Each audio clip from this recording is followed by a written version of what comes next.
But he has been consistent about one issue. Watch. There was no quid pro quo, and there was never any quid pro quo. But there was no quid pro quo. But there was with Biden. There was no quid pro quo at all.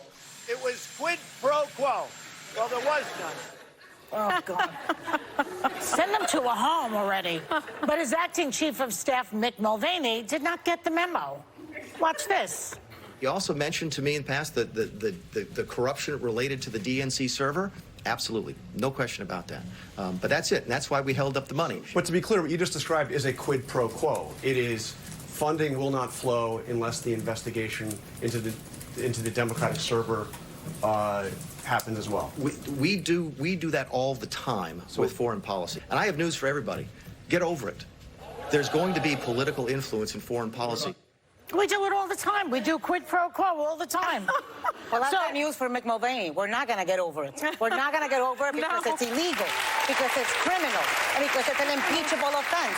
Because using foreign aid from the United States as leverage to get dirt on an opponent is a campaign finance violation, and it is illegal. So nobody, we ain't getting over it. And it's $400 million of military aid. $400 million. Well, Mulvaney tried to walk it back, saying there was no quid pro quo and blaming the media for misconstruing his statement. But you just heard him. You just heard him. I mean, I think he has just basically handed the impeachment over to the Democrats now. Yeah. Really? Well, it's getting us closer now. I love John Karl. He is one of the best journalists. Just watching his face in that moment, I want to know what's going on in his brain, because he's like, is this happening? Right. Did you see the guy behind him? Did you see the guy behind him and the woman next to him? Do we have like a screenshot of that? Do we by any chance? It's we don't have birthday. Get her the screenshot. They were both like, whatever. But here's what I'd say. Shocked. Look at them. Look at them.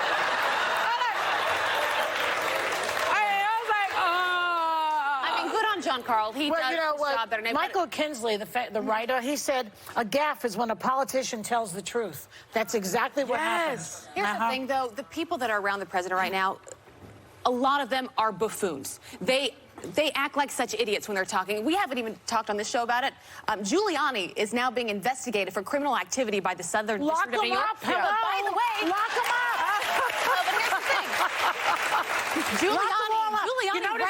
At the rallies that he's been throwing right now, Trump, nobody's saying lock her up anymore because all his people are being locked up. Yes. Go ahead. I'm sorry. Go ahead. I'm just saying, really, Rudy Giuliani used to run the Southern District of New York. He's being investigated by his the place office. that he used to run in the 80s is now investigating him for criminal activity. And he knows how good they are. But Rudy Giuliani, I was horrified. Rudy Giuliani took one of those Ukrainian mafiosos to the estate funeral of George Herbert Walker Bush at the National Cathedral. The guy who's been arrested. I mean, that's something he used to reserve for one of his future wives. Yeah. Certainly not for a mafioso. I know. But here's what I'd say, though. There's nothing new from what Mick Mulvaney said yesterday that wasn't already in the call. The transcript that it's we in read. the call, but there was no explicit quid pro quo. Like, in other words, he didn't say, this is a quid pro quo. Yeah. So now he said it. Mick Mulvaney said that Trump, my interpretation is that Trump told him that. I mean, that was my interpretation of what he just said. This is not going to be enough for Republicans in the Senate to go for impeachment. It's just not. There's a lot of smoke right now. You've got to have the fire. You have to have the moment where the president says, this was quid pro quo. This was me holding the money for this reason. Quid pro quo. I'm just telling you, you don't even need explicit quid pro quo to impeach him. But it's not only, listen, this was a gaffe by Mick Mulvaney, but we've also had hours and hours and hours of congressional testimony over the past 2 weeks by professional folks in the diplomatic corps who have been testifying that Trump was telling them to do this. Okay, when we come back, did Mulvaney give Democrats another gift? They just keep giving by confirming that Trump is hosting the next G7 summit. Where is it? At one of his own resorts. Emoluments clause. Hello. We'll be right back.